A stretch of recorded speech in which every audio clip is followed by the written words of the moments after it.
Fala pessoal, beleza? Eu sou o Fábio e esse é o canal Resenhas dos Perdidos no Tempo. Toda segunda e quarta às 6 da tarde tem vídeo novo falando sobre RPG, falando sobre quadrinhos e sempre tentando trazer uma curiosidade, uma informação adicional, um comentário interessante para te ajudar a conhecer um pouquinho melhor o que a gente estiver apresentando aqui, beleza? Então, se por acaso você está chegando agora, dá uma conferida aí no nosso material, assiste alguns vídeos. Se você curtir, se inscreve aí, ativa o sininho para não perder mais nenhuma das nossas resenhas. E falando em resenha, a de hoje vai ser sobre RPG. A gente vai seguir aqui na exploração do Caronte, a Crônica dos Penitentes. Quem está ligado no movimento, quem está inscrito no canal, sabe que a gente está fazendo uma série de vídeos sobre Caronte, abordando diversos aspectos do cenário, dos personagens, enfim. E hoje a gente vai fechar o capítulo 5 do livro. É um dos maiores capítulos, então eu preferi fracionar em alguns vídeos para a gente poder dar um pouquinho mais de atenção para alguns dos enormes detalhes, interessantíssimos detalhes que a gente tem ao longo do livro e em especial no capítulo 5. Então hoje a gente vai fechar o capítulo falando de Sete Além, a Cidade dos Mortos, a Encruzilhada das Almas, né, que eu já citei em outros vídeos. Mas hoje a gente vai falar com um pouquinho mais de detalhe, porque as páginas finais, a parte final do capítulo 5, vai ser justamente dedicada a nos explicar um pouquinho, mas não tudo, sobre Sete Além, tá? Então, para a gente começar a nossa conversa aqui, quais são as primeiras informações interessantes sobre Sete Além? Bom, como eu falei, é a Cidade dos Mortos, né? É a cidade que serve de base, vamos colocar assim, dos ceifeiros, e ela está localizada numa outra dimensão, que não é, em princípio, acessível para nós, seres humanos que ainda estamos vivos. Por que eu estou falando em princípio? Porque existem algumas dádivas dos ceifeiros que permitem que seres humanos ainda vivos acessem Sete Além. Nós também podemos acessar a cidade através do sono profundo. Espontaneamente, um ser humano que dorme profundamente pode, talvez, acessar Sete Além. Mas isso é bom? Nem um pouco. Para nós humanos, Sete Além é como se fosse um pesadelo. Eu entendo que é como se a nossa mente não tivesse preparada para aceitar aquela cidade. Porque ela é uma cidade bem estranha, bem bizarra, vocês já vão entender daqui a pouquinho do que eu estou falando.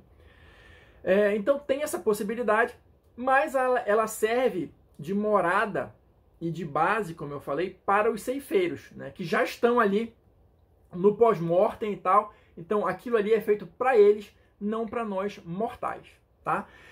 O que mais a gente pode falar? Sete Além é como se ela fosse uma versão espelhada e sombria do nosso mundo. Então, se você imaginar a sua cidade, por exemplo, deve ter em Sete Além uma contraparte dela. Porém, ela vai estar ali detonada, suja, né, com os prédios em ruínas, esse tipo de coisa. Sete Além, ela é uma cidade construída para ser melancólica e opressora, né? Céu sempre nublado, um clima meio chuvoso, aquela brisa gelada, né? Às vezes você vê raios caindo, né, ao longe, assim, né, com grandes nuvens de tempestade.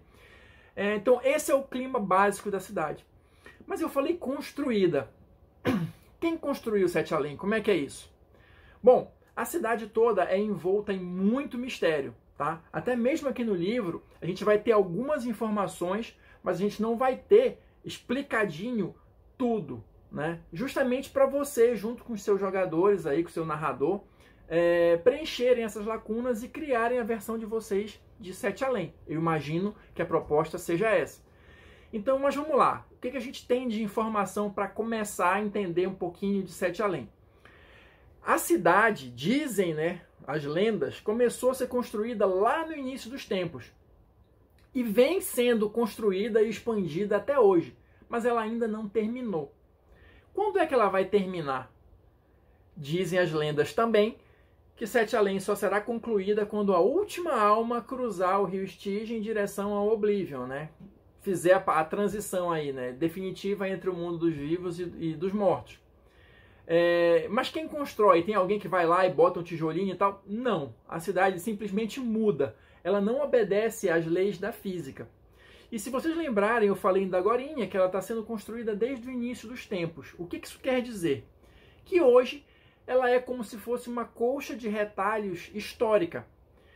Então você vai ter ali construções de todos os períodos da humanidade. Você vai ter ali, sei lá, um pagode chinês com uma pirâmide, com um castelo medieval, com o que você imaginar, né? Um iglu, enfim, o que você imaginar, nem que seja uma construção específica, vai ter alguma coisa lá em Sete Além que lembre isso, né? E com o avançar do tempo, essas construções vão sendo substituídas. Então, por exemplo, eu posso ter algumas pirâmides, mas eu não vou ter um local repleto de pirâmides, como pode ter acontecido no tempo do Egito Antigo, né? Então, assim, ela vai mudando para se adaptar aos novos tempos, vamos colocar assim. Mas sempre deixando um resquício do que veio antes, né? Por isso ela é essa colcha de retalhos. Eu falei também que ela não obedece às leis da física, né? Então é muito difícil você conseguir se locomover com precisão em Sete Além. É impossível você fazer um mapa certinho, preciso da cidade. Mas existem alguns pontos físicos que servem, né, para você se orientar, né? Que eles chamam de faróis, né? Os ceifeiros chamam de faróis esses pontos que normalmente não costumam mudar de lugar. Então aqui a gente vai ter, seguindo aqui o livro, a descrição de vários desses pontos, tá? Eu vou comentar alguns aqui para vocês, porque são vários, né? Então eu vou dar só uma passada geral, mas lembrando sempre que se vocês quiserem mais detalhes sobre algum ponto específico, é só deixar aí nos seus comentários a sua sugestão, e a gente pode fazer outros vídeos abordando temas específicos que sejam do interesse de vocês, beleza? Então vamos lá. Eu acho que primeiro, não tem como não falar, né? A gente vai ter o rio Estige, ou Estige, que vai ser, talvez, a única fronteira definida da cidade, né? A gente sabe que ela começa, vamos dizer assim, ou termina, não sei, ali no rio, e para o outro lado, ela se expande indefinidamente. O rio é uma constante, então ele está sempre à esquerda, tá? Então, se você estiver em qualquer lugar de Sete Além e começar a andar para a esquerda, uma hora você vai chegar no rio, tá? O rio, ele tem toda uma mística também envolvendo ele e tudo mais, diversas lendas, diversas possibilidades, né? Mas o que a gente sabe com certeza é que ninguém consegue atravessar o rio, somente se estiver no barco de Caronte. Tá? Se você chegar lá e pular no rio, você vai ser sugado e vai se tornar parte do rio, né?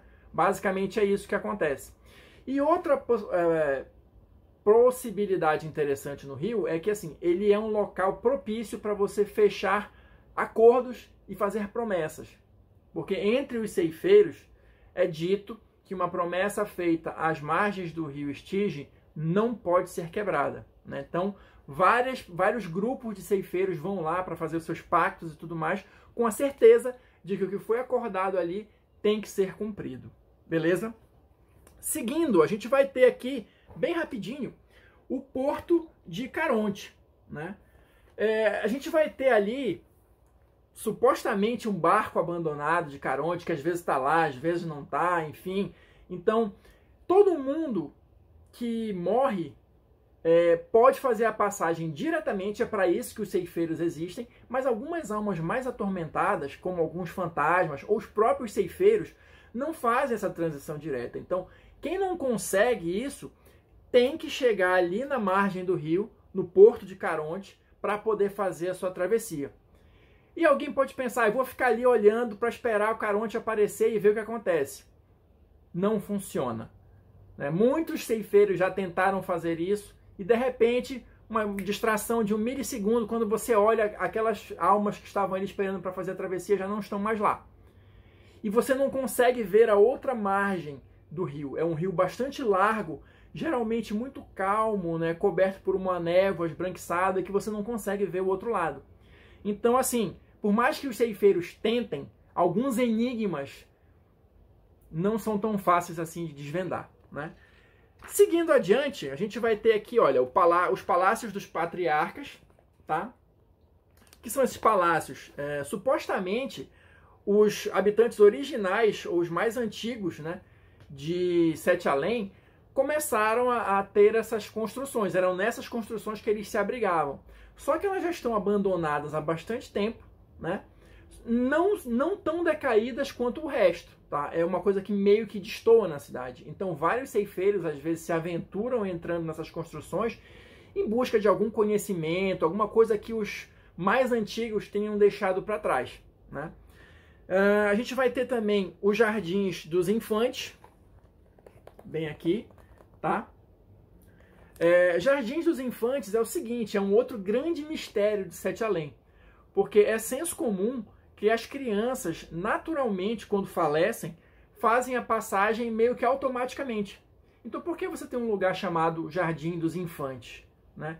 E ainda mais porque ele é um grande portão, né, com uma muralha enorme, altíssima, que você não consegue nunca ver do outro lado, e você só escuta alguns sussurros, né, que vêm do lado de lá. E não se sabe se são risos, se são choro, né, o que é. O portão nunca está aberto, é impossível você arrombar aquele portão, mas dizem alguns também que, vez por outra, o portão abre sozinho, por livre e espontânea vontade. E aí as pessoas tentam chegar lá e vislumbrar alguma coisa, enfim.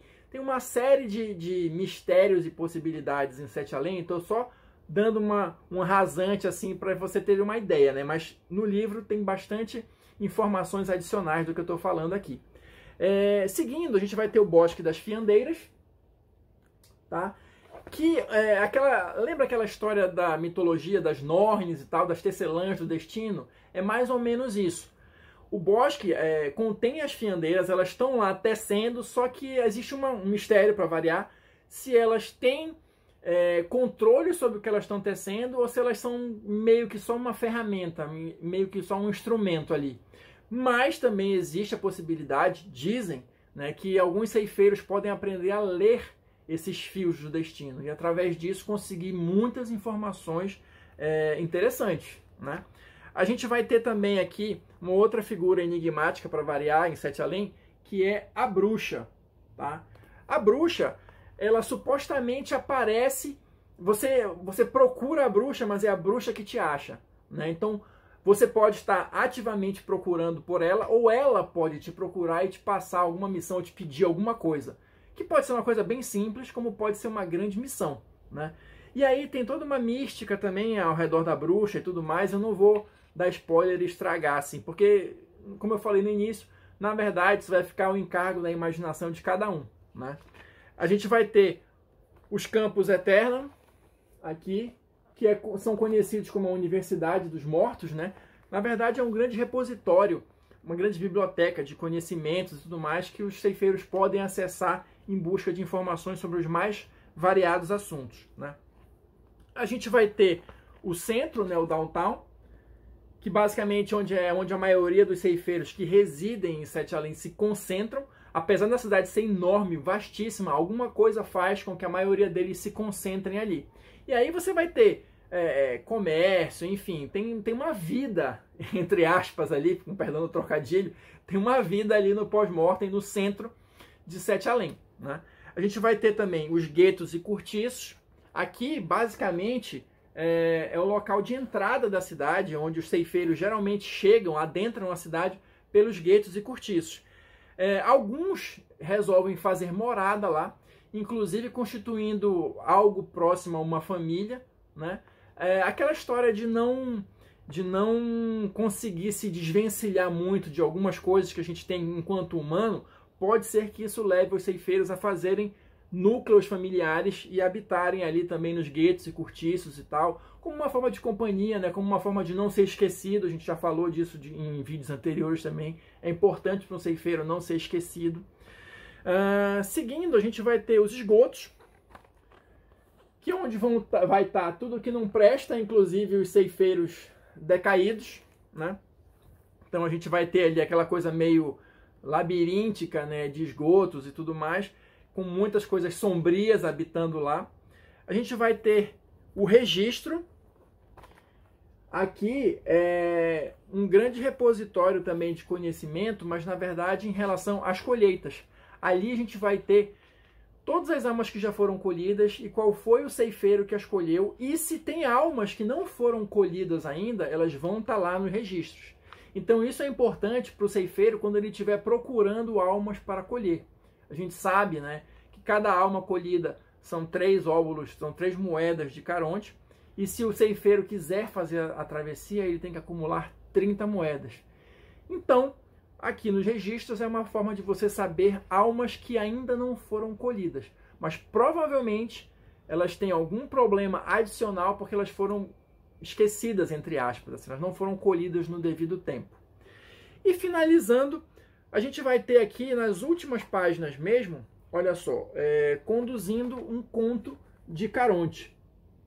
Tá? Aqui a gente vai ter um exemplo de uma colheita, né? A gente já teve um vídeo aqui específico sobre o toque da colheita, como é esse desafio narrativo e tudo mais. Só que aqui no finalzinho, o livro vai nos dar um exemplo, olha, desse desafio narrativo, né? Com todas as mecânicas e todas as narrativas que você precisa saber. Então, eu vou colher a alma, como é que eu faço, o que eu jogo, qual vai ser meu desafio, como é que eu chego nesse desafio, como é que eu resolvo isso, né? Então, vamos ter aqui vários exemplos para você apreender logo, fixar essa mecânica, né, do desafio narrativo da colheita, que é uma das mecânicas essenciais do jogo, né? E assim, a gente vai encerrar aqui o nosso capítulo 5, tá? Espero que vocês tenham curtido e em breve a gente vai voltar seguindo aqui, né, as nossas resenhas de Caronte, já abordando aqui o capítulo 6, beleza? Bom, se você está aqui comigo até agora, muito obrigado. Se você curtiu, deixa aí o seu like ou o seu dislike. Comente o que foi que você não gostou, comente o que você gostou, para a gente poder ir melhorando e construindo o canal juntos aqui, beleza? Então é isso, pessoal. Até a próxima.